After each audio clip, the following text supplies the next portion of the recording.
channel, or welcome to your first time here. You know, most of y'all will probably agree that having a survival garden is extremely important. You can put back 6 months, a year's supply of food, or even more, and eventually, if you're relying on that solely for your survival, that food storage will eventually dwindle down and be gone. And then you're left with nothing. If you have a survival garden, you can actually extend your survivability by extending your food storage. You might be able to stretch that year's supply of food out to last, 2 years, 3 years, or even more if you raise a survival garden. And you can also, if you have, a good area to grow in, have enough space for you and your group to grow all of your food, you can actually transition over from that food storage to that survival gardening for your survival. So it's extremely important to be able to protect, your crops. And that's one thing I think a lot of people overlook. They will put back garden tools, they will put back seeds, they will put back fertilizer. However, they fail to think about the need to protect that garden from, fungus, disease, pest, and things like that. So it's extremely important to stockpile. Those birds are going to town right now. They actually have some little birds up there, and there's a nest up there, and what's going on right there right now, guys. You're messing my video up, bird. Those are fake birds, though. Like the guy said before, I mentioned that in the community section here on YouTube. He said I had those birds in the background were fake, he said. But anyways, I digress. Extremely important to have, the means and the things put back to protect your survival gardening from fungus, disease, bugs, and actually predators like squirrels and rabbits and things like that, and actually mice too. They can cause huge damage, and you have a great garden going, and pretty much overnight that can be destroyed if certain things happened. It can be growing great, and you can get an infestation of bugs, for example, and they can come in, and in just a few days, if you don't get it taken care of very, very quickly, your garden is gone. You can also have things like rabbits come in and eat your seedlings and things when they sprout. I had squirrels this year. I was planting some corn in one of the raised beds, and every time I would plant that seed in the ground, the next day I would get up and those squirrels had dug that out. So I had to actually rid the area of those 2 squirrels that stayed around here because they kept digging my seeds up. So sometimes you have to do what's necessary to protect your survival gardening. And if your life depends on it, if your survival depends on what you grow, you have to be able to protect it, because everything is trying to get what you are trying to grow yourself. Every kind of bug, fungus, rabbit, squirrel, deer, everything seems like it's trying to eat your survival garden. It's a battle to get that to grow from seed to sprout to full mature plant to harvest. So guys, let's take a look at a few things that you can put back to protect your survival garden. Okay guys, here's an example of a few things I recommend you all consider putting back to protect your survival garden. For example, fruit tree spray. As you can see, this makes 40 gallon. I suggest you buy everything in this concentrate like this. You can mix yourself because it's cheaper that way, plus takes up a lot less storage. You can buy, these things in these smaller containers. They have like little squirt bottles and things like that to use directly in your garden without having to mix that up. However, if you have a large garden area and you're trying to put things back from storage to last several years, if you buy and concentrate like this, you save money and you actually get more product if you mix this with water and use.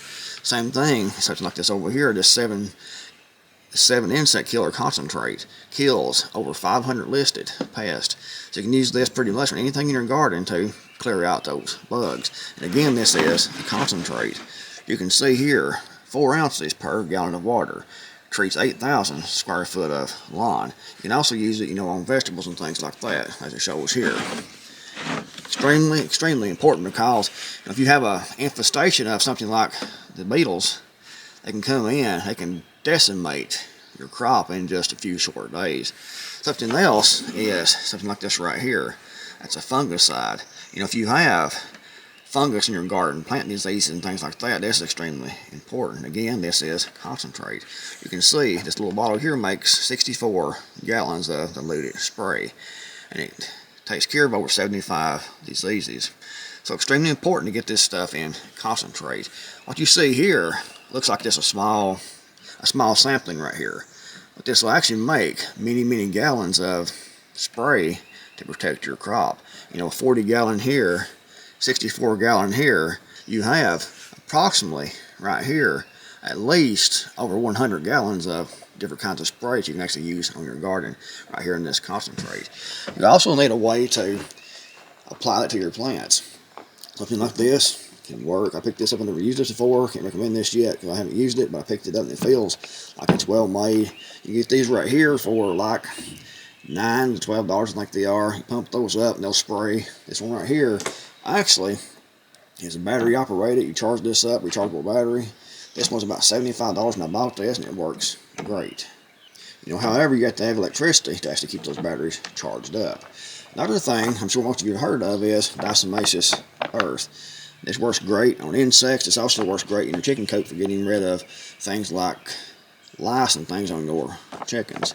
Something else you might consider is mouse traps. If you have mice coming into your garden area, you can set a few traps out with bait, and the next morning, most likely, you'll catch those critters that will eat your seedlings out of your garden area. So mouse traps are definitely something that's recommended. I don't see many prepper channels or gardening channels, you know, recommend mouse traps for the garden. However, you know, these definitely have their place. And if you have something this size here, if a dog or a cat gets into it or something like that, it's not really going to hurt the animal. But a field mice that gets into these will be killed, and you can remove it from your garden area. Another thing is larger traps, like these live traps here. So I have different sizes, small, a little larger, like a medium, and a large one. This one over here is big enough for fox and things like that. And you know, that's good to keep in your chicken coop, for example. If you have fox going around there trying to get into your chicken coop, coons, possums, or whatever, we'll go in that trap and catch those and move those to some other location. Or, you know, you can take care of that if you need to. This size here is probably the most handy size. And I got these at Tractor Supply. All these here came from Tractor Supply, actually. And they work great. But the most useful size is probably this one right here. I think these came in, best I remember, that one came with that one. It's like a set. When I bought those, like $28. I'm sure they're more expensive than that now. It's been a few years ago. But definitely recommend it to get something like this to protect your crop. If you have, you know, rabbits coming in, if you have squirrels coming in, you can set a trap near your garden area and actually bait that with the thing they've been trying to find in your garden to eat themselves. You can catch those. You can rid your area of that pest and save your crop.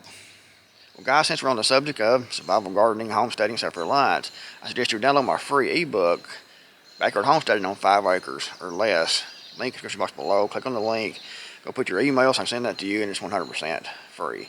If you enjoyed the video, found it useful, give it a big thumbs up. As always, leave your comments below. Thanks for watching, and the Creekmore I'm out of here, and I'll see you guys in the next video, hopefully.